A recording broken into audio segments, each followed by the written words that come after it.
Good afternoon, all. Let me say that I'm very, very glad to come back to this school after almost 40 years. I understand some of you may be interested in what life was like when I was here. I was here at a very exciting time. That was a time when, for example, we had the march from Selma to Montgomery, when Martin Luther King was assassinated, when Robert Kennedy was assassinated, and the famous Chicago Democratic Convention in 1968. The city of New Haven was on fire at that time, and it was a very exciting time. Now it's a different time. I was so glad to see how beautiful New Haven is, especially downtown, with all the high-rises, hotels, and so forth. So I understand there'll be question time, and I'll be glad to answer your questions. But before I do that, let me make a brief statement, since it's part of our lecture series. Mr. Chairman, when I walked out of the corridors of Yale in 1969, destiny never told me that I would become an African leader 45 years later. I didn't know I'd come back to Yale as President of the Republic of Malawi. But somehow I knew that one day I would return. So I'm glad to be back here. And let me start by paying tribute to this great institution. Yale University is a place where the human quest for light and truth finds its destination. This is a place where the cosmopolitan spirit of humankind finds its home. During my time, there were very few African students at Yale, but I'm pleased that our numbers have grown significantly over the years. With the recent launch of the Yale African Initiative, it is appropriate to speak about Africa and to speak about my country, Malawi. I'd like to acknowledge and salute President Peter Salovey in his wisdom to lead Yale to closer towards Africa. Unwittingly, my own experience here many years ago laid the foundation of a more robust relationship with a continent across the arts, social sciences, and various professional schools. Today, I see the growing influence of Africa at Yale. I can confidently express my optimism for Africa's future.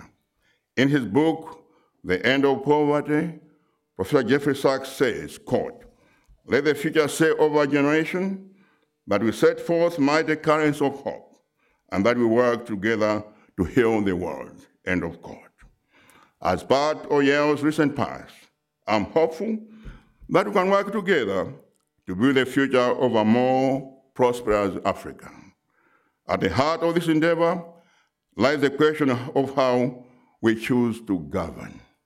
This is a question that the United States has grappled with for almost 250 years, while most African countries have addressed in the last 50 years following independence from colonial rules. Ladies and gentlemen, the subject of democratization and economic self-determination in Africa is a challenging one for me. Firstly, because I played a role in the genesis of democratization in Africa. I was actively involved in the drafting of the 1994 Constitution of Malawi. Secondly, as an academic, I've always had an interest in the process, tools, and institutions of democracy. And thirdly, now, of course, as the leader of my country, I'm very interested in how institutions and democracy works. While the process, pace, and level of democratization have not been uniform on the African continent, democratization began to take root in Africa starting in the 1990s.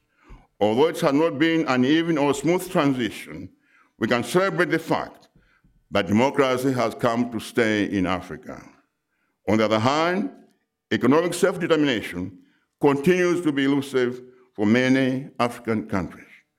It's not possible in a short presentation to give a comprehensive treatise on a topic that is as vast as Africa.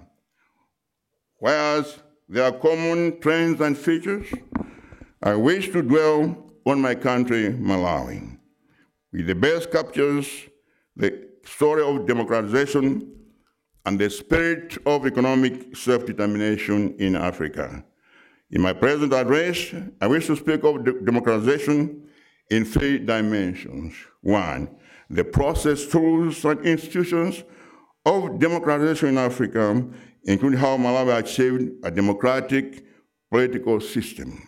2, the challenges of democracy, including those relating to the economy of Malawi. And 3, what my government is doing to deal with these challenges in order that democracy flourishes, expands, deepens, and benefits the people of Malawi. Malawi is a sub-Saharan country that's commonly referred to as landlocked. We prefer to think of it as land links rather than landlocked. It has a population of 17 million people, the land of lakes and the land of mountains. It's a warm heart of Africa with probably the friendliest people you can find anywhere. Of course, I'm biased, but just happen to be the truth. Mr. President, Malawi is part of the paradox of Africa.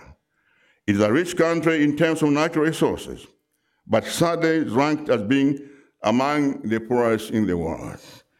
The question is why? It has some of the most magnificent parks and mountains of Africa and have land for productive agriculture. We also have Africa's 3rd largest freshwater lake, which we are now trying to harness to irrigate the land as part of the African Green Revolution. Lake Malawi has the largest species of fish in the world, over 4,000 species. And those of you who read geography, you know the Lake Malawi is called the Calendar Lake. Does anybody know why? Anybody in Malawi? Why it's called the Calendar Lake? This is the truth. Our lake at the longest point is 365 miles, and at the widest point is 52 miles. So that's why it's called the Calendar Lake. Quite a unique phenomenon.